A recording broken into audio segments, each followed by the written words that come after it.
मैं एक ऐसे बाजार निर्माण की संरचना पेश करने का प्रस्ताव करती हूं जहां कॉरपोरेट बॉन्ड क्षेत्र में निधियों और व्युत्पन्नों के लिए पर्याप्त अवसर हों। मैं कॉरपोरेट बॉन्डों पर पूर्ण रिटर्न स्वैप शुरू करने का भी प्रस्ताव करती हूं। Municipal bond. बड़े शहरों द्वारा आर्थिक मूल्य के म्युनिसिपल बॉन्ड जारी करने को बढ़ावा देने के लिए मैं 1000 करोड़ से अधिक का एकल बॉन्ड जारी करने के लिए 100 करोड़ के प्रोत्साहन का प्रस्ताव करती हूं। अमृत के अंतर्गत वर्तमान योजना जो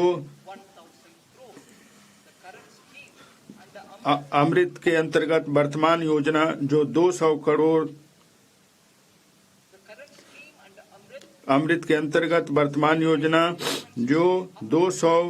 करोड़ तक के बॉन्ड जारी करने पर प्रोत्साहन प्रदान करती है। यह भी छोटे और मध्यम कस्बों को सहायता प्रदान करने के लिए जारी रहेगी।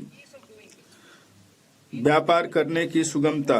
भारत के बाहर निवासी व्यक्तिगत व्यक्ति PROI को पोर्टफोलियो निवेश योजना के माध्यम से सूचीबद्ध भारतीय कंपनियों की इक्विटी लिखतों में निवेश करने की अनुमति होगी। इस योजना के अंतर्गत सभी व्यक्तिगत PROI के लिए समग्र निवेश को वर्तमान के 10% से 24% करने के साथ किसी व्यक्तिगत PROI के लिए निवेश सीमा को 5% से बढ़ाकर 10% करने का भी प्रस्ताव है। AI सहित उभरती प्रौद्योगिकियां। 21वीं सदी प्रौद्योगिकी प्रेरित है। प्रौद्योगिकी का अंगीकरण सभी लोगों के हित के लिए है। खेतों में किसानों, स्टेम में महिलाओं, कौशल वृद्धि के लिए इच्छुक युवाओं और दिव्यांग जनों के लाभ हेतु नए अवसर। सरकार ने AI मिशन, राष्ट्रीय क्वांटम मिशन, अनुसंधान नेशनल रिसर्च फंड और अनुसंधान विकास एवं नवाचार निधि के माध्यम से नई प्रौद्योगिकियों को सहायता प्रदान करने के लिए अनेक कदम उठाए हैं।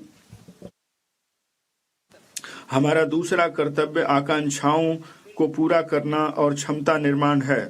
हमारी सरकार के 1 दशक से सतत और सुधारोन्मुखी प्रयासों के माध्यम से लगभग 25 करोड़ लोग विभिन्न स्तरों पर व्याप्त गरीबी से ऊपर उठ गए हैं।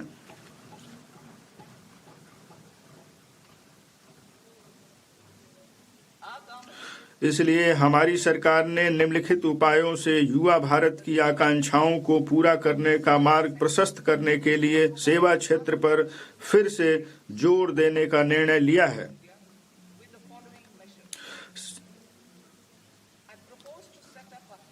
मैं विकसित भारत के मुख्य संचालक के रूप में सेवा क्षेत्र पर ध्यान केंद्रित करने के लिए उपायों की सिफारिश करने हेतु एक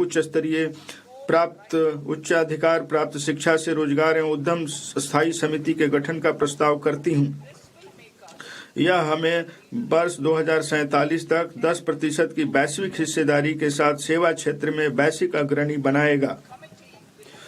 यह समिति विकास, रोजगार और निर्यातों के लिए संभावनाओं को बढ़ाने के लिए क्षेत्रों को प्राथमिकता देगी।